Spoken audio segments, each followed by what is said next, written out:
블록체인 백과사전 불백. 네, 안녕하세요. 저는 두 번이나 하십니다. 디지털 마케팅 전문가 홍준입니다. 안녕하세요. 블록체인의 모든 것을 읽어주겠다. 아나운서 정혜란입니다. 네, 벌써 우리 5회째까지 왔습니다. 저 좀 이렇게 지식이 날로 상승하고 있는 것 같아요. 그러니까 잘 몰랐는데. 네, 일단 이 불백을 통해서 블록체인 관련된 한 100가지 키워드를 꼭 아셔야 돼요. 네, 그리고 네. 말씀드린 것처럼 여기 정혜란 아나운서께서 내용을 잘 읽어주고 있기 때문에 한 번 듣고 이해 안 되면 이거 10분 내외로 짧기 때문에 그냥 출퇴근 시간에 계속 뭐 소리만 들으셔도 좋고 낭낭한 모습으로 제대로 읽어드리니까. 그리고 말씀드린 것처럼 읽어드리는 문장이 이 블록체인 업계 에반젤리스트를 자칭하고 계신 우리의 이장님께서 양성원님께서 아주 일목요연하게 잘 정리해 주신 거를 또 깔끔하게 읽어주고 계시기 때문에 그것만 들으셔도 매우 정보가 된다. 거기에 이제 제가 말씀드린 조금 더 첨언드리는 것까지 이해하시면 수준이 높아지는 거고, 그래서 수준이 높아졌다고 생각하면 빨리 쫄부를 듣고 불새로 날아오르라 라고 하면 블록체인에 대한 이해가 훨씬 더 깊어질 수 있으니까 블록체인을 너무 어렵게 생각하시지 말고 입문할 수 있는 좋은 계기가 된다 라고 생각하시면 좋을 것 같습니다. 5회 오늘 들어가 볼까요? 네, 오늘도 5회라서 그런지 5개 키워드가 있습니다.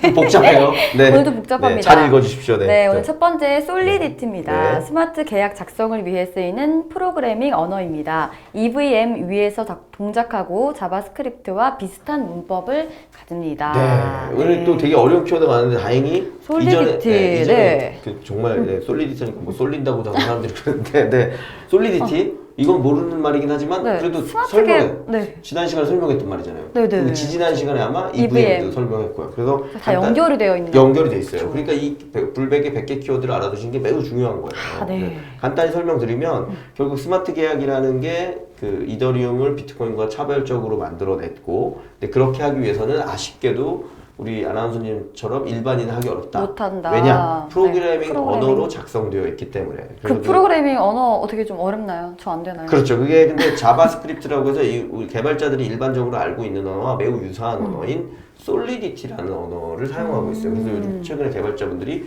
솔리디티 책을 많이 사서 보고 계시고, 그래서 솔리디티 책이 많이 팔린다는 프로그래밍 언어의 일종이라고 보시면 돼요. 예를 들면 근데 영어 있다고 한국어 이런 느낌은 아니고요. 자바스크립트가 만약에 영어라고 하면 영어랑 거의 비슷한 뭐라 그럴까, 뭐 스페인어? 네, 아니면 원류가 비슷한 뭐 라틴어 이런 느낌인 거죠. 그래서 비슷한 류의 언어여서 영어를 잘하면 라틴어를 좀 읽을 수 있듯이 자바스크립트를 잘하는 분들은 이미 솔리디티에 대한 기본 이해를 하고 계세요. 아쉽게도 우린 개발자가 아니어서 그걸 못 하고 있는 거죠. 그래서 그리고 그런 언어를 작성하는 게 그때 지지난 시간에 설명드렸던 EVM, 그 이더리움 버추얼 머신이라는 게 있어서 그 위에서 동작을 하는 건데, 그 위에 동작하기 위해서 자바스크립트와 비슷한 형태의 솔리디티라는 프로그래밍 언어를 가지고 하고 있다 정도를 일단 이해를 하시면 될 것 같습니다. 프로그래밍 언어라는 점. 네, 이거 저는 좀 헷갈리더라고요. ERC20이라고 하는데 20은 또 왜 붙였나? 그걸 꼭 잘 읽어주십시오. ERC20은 이더리움 리퀘스트 for 커먼츠 20. 20의 약자로 이더리움 네트워크상에서 유통할 수 있는 토큰의 호환성을 보장하기 위한 표준 프로토콜이다. ERC20은 이더리움 네트워크의 토큰의 표준이며 필요한 모든 요구사항을 충족시키는 토큰은 ERC20 토큰으로 간주된다. ERC20 토큰은 암호화폐 프로젝트를 하는 팀들이 크라우드 펀딩을 위한 크라우드 펀딩. 그러네요. 크라우드 펀딩을 위한 ICO에서 활용이 되면서 많은 주목을 받게 됨. 네, 그래서 사실 조금 이제 이 뭐 이더리움이라든지 블록체인이라든지 암호화폐에 관심이 있는 분들은 ERC20이란 말을 들어보셨죠. 근데 ERC20이 뭐지? 근데 사람들이 ERC20 기반의 토큰을 만들면 돼 이렇게 얘기하거든요. 지금 그거를 우리 아나운서님께서 읽어주신 건데, 여기 써 있는 것처럼 이더리움의 그 리퀘스트를 정의해 놓은 코멘트 라인에 20번째 있는 내용이었어요. 그래서 그 내용을 여기 보시는 것처럼 네트워크 표준이 되는 그 요구사항들이 있는 거죠. ERC20이라는 라인에 있는 그 요구사항을 지켜서 만든 토큰, 그러니까 그 지켜서 만들어서 새롭게 우리가 어떤 비즈니스를 하겠어요 라고 설명해 놓은 그 내용이 ERC20 기반의 토큰이 되는 거예요. 그래서 ERC20은 여기 중간에 나온 것처럼 네트워크의 토큰의 표준이며 필요한 모든 요구사항을 충족시킨 경우에 ERC20 토큰으로 간주된다. 그래서 그 아래 보면은 ERC20 토큰은 암호화폐 프로젝트를 하는 팀들이 크라우드 펀딩을 위한 ICO에서 활용이 되면서 많은 주목을 받게 되었다. 그래서 다시 말해서 ERC20 기준의 준수사항, 요구사항이 있는데 그 쭉 리스트가 정리된 내용들 중에 그 내용을 지키는 걸 ERC20 토큰이라고 하고 있고 그게 그런데 여기서 네. 자꾸 토큰 하시는데 네. 저희가 또 이제 인문이니까 토큰 토큰은 간단하게 그냥 설명. 그냥 법령적으로 똑같이 얘기하면 코인하고 같은 말이라고 보셔도 돼요. 그래서 예를 들면 이더리움이나 비트코인 같은 걸 코인이라고 부르잖아요. 그때 이 전 시간 전전 시간에 설명드렸듯이 그러면 토큰이나 코인 이런 건 뭐냐? 그런 거는 결국 암호화폐 혹은 블록체인 세상의 혈류. 엔진에 들어가는 연료와 같다고 말씀드렸잖아요. 그래서 그 연료와 같은 역할을 하는 거를 토큰 혹은 코인이라고 부르고 있는 거고. 근데 이더리움 플랫폼을 가진 데를 이더리움, 이더 코인 이렇게 부르고 있으니까 그 코인 위에 올라가는 코인들은 대부분 토큰이라는 말을 써요. 왜 토큰이라고 말을 쓰냐면 우리 토큰이 그 아나운서님이 잘 모르시죠? 저 알아요. 알아요? 아, 네. 또 나이대가 연식이 또 여기 증정되는 우리 그 아주 어릴 버스. 때 그렇죠. 맞아요. 아주 어릴 때 버스를 탈 때 우리가 그 토큰을 토큰. 냈거든요. 근데 그럼 토큰의 거기서 의미가 뭐냐면 내가 내든 아나운서님이 내든 지금 우리 찍어주고 있는 이채석 PD가 내든 여기 방청객분들이 내든 토큰을 내면 누구나 똑같이 그냥 하나의 토큰만 내면 되는 거예요. 그러니까 똑같은 밸류를 가진 그냥 어떤 합의되어 있는 동전, 물건인 거잖아요. 금속인 거잖아요. 그걸 토큰이라고 부르고 그래서 ERC20 토큰이라는 거는 그런 똑같은 밸류를 가진 어떤 그 자산의 가치가 있는 것 이거를 토큰이라고 부른다라고 보면 되고 하나만 더 말씀드리면 그래서 ERC20 기반의 토큰은 이미 표준화돼 있어서 아까 솔리디티나 이런 프로그램으로 프로그래밍하기 쉽고 토큰을 발행하기가 되게 쉬워요. 그렇기 때문에 많은 개발자나 이런 사람들이 비즈니스적 아이디어를 넣어서 자 우리는 이런 문제를 이렇게 만들어서 해결할게 라고 선언하고 ERC20 기반의 토큰을 발행함으로써 ICO라는 걸 하고 자금을 끌어들여서 새로운 비즈니스를 열어가는 일들을 이제 하고 있다 정도로 보시면 될 거고 이거 조금 어렵긴 하고요. 불백키워드 100개를 다 보시고 나면 조금 더 이해도가 높아질 거고 그냥 최근에 이더리움 기반으로 손쉽게 비즈니스를 새로 열어보는 방식은 ERC20 기반의 토큰을 만드는 일이다. ERC20은 그 정도로까지만 외워두면 알고 좀 있어 보인다. 네, 하겠습니다. 자, 세 번째로 채굴입니다. 여기도 또 비트코인이 뒤에 붙어. 네, 채굴은 네. 기본적으로 들고 하셔도 좋습니다. 자, 채굴은요 거래를 처리하고 네트워크를 안전하게 보호하며 시스템 내 동기화를 유지하기 위해 컴퓨터의 연산 능력을 사용하는 과정이다. 일반 화폐는 중앙은행에서 찍어내는 반면 비트코인은 중앙은행이라는 발행 주체가 있어서 화폐를 발행하는 일반 화폐와는 달리 발행의 주체가 없어도 컴퓨터를 이용해 암호화 문제를 풀면 비트코인이 일정량 만들어지도록 설계가 되어 있다라고 하네요. 채굴. 비트코인 채굴은 안전한 네트워크를 운영하기 위한 기여에 대한 대가로 보상을 제공한다. 이를 금광 채굴에 빗대어 채굴이라고 한다. 거래 정보를 검증하고 블록에 기록하는 과정에서도 수수료 개념의 보상이 주어진다.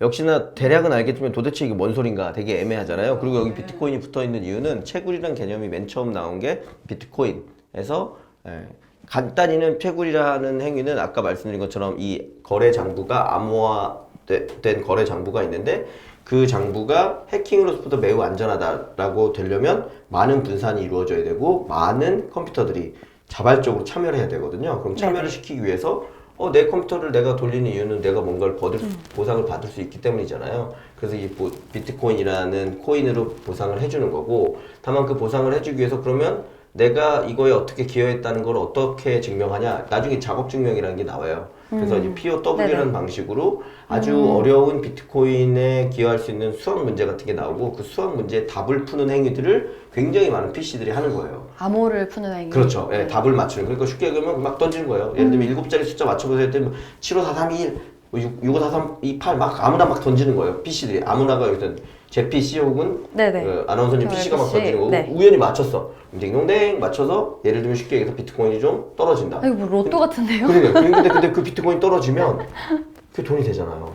내가 PC를 켜놓은 거보다 근데 PC를 집에서 안 켜놓고 또 회사에서 켜놓으면 내 돈 나가는 것 같지도 않아. 그런데 내가 돈을 받는 행위가 이루어지니까 채굴에 참여하는 PC가 점점 더 많아지고 비트코인의 가격이 올라가니까 점점 더 많아져서 실제 채굴이 이 암호화폐를 잘 유지시키는 어떤 원동력으로 작용하고 있다. 단 그게 생각보다 전기료도 많이 들고 너무 과열돼서 많은 사람들이 참여하기 때문에 또 이게 너무 많은 사람들이 참여하면 문제를 풀기가 쉬워지잖아요. 문제 난이도가 어려워져요. 7개 숫자만 아무거나 던져봐라 했다 갑자기 이제부터 애들이 많이 참여하니까 20개 숫자를 던져라. 20개 숫자의 암호를 맞추는 게 얼마나 어렵겠어요. 네네. 네. 그런 차이들이 있을 수 있다라고 보시면 되고요. 네. 이후에도 채굴에 관련된 내용은 또 나오니까 네. 또 설명을 드리겠습니다. 계속해서 채굴 풀입니다. 다른 사용자들이 함께 컴퓨팅 파워를 한데 모아서 채굴에 공동 참여하는 것을 말한다. 채굴이 완료되면 제공한 컴퓨팅 파워에 따라서 보상을 나눠 갖게 된다라고 하네요. 앞에서 얘기한 거에서 이제 딱 증명되시는 뭐냐면 집에 있는 이 노트북 별로 안 좋잖아요. 제 노트북 별로 안 좋고 이거 한 대씩 해갖고 도저히 의미가 없어. 야, 안 되겠다. 우리 둘이 합쳐서 이 두 노트북으로 같이 문제를 풀자. 그래서 같이 풀어서 그러면은 우리가 풀 확률은 한 2배로 올라가겠죠. 그럼 받으면 같이 나누자. 분배하자. 그렇죠. 이런 그게 개념. 바로 채굴풀이. 그 채굴풀을 묶어서 하고 요즘엔 채굴풀이 아니라 채굴회사, 채굴 무슨 국가 이 정도 수준까지 합쳐져서 이게 약간 문제가 되고 있는데 그렇게 늘리는 거를 채굴풀이라고 한다 정도로 이해를 하시면 될 것 같습니다. 네, 마지막 채굴 표현. 난이도. 채굴 난이도는 다음에 만들어질 비트코인 블록 생성의 난이도를 나타낸다. 작업 증명 알고리즘은 이 채굴 난이도를 조정하게 되어 있다. 얼마나 많은 채굴자들이 네트워크에 참여하고 있는지에 따라서 채굴 난이도가 오르고 내린다. 채굴 난이도를 통해서 블록이 만들어지는 시간을 균일하게 유지하고 네트워크를 안전하게 할 수 있다. 비트코인의 블록은 평균 10분 라이트 코인은 2.5분 단위로 만들어지도록 정해져 있다라고 하네요.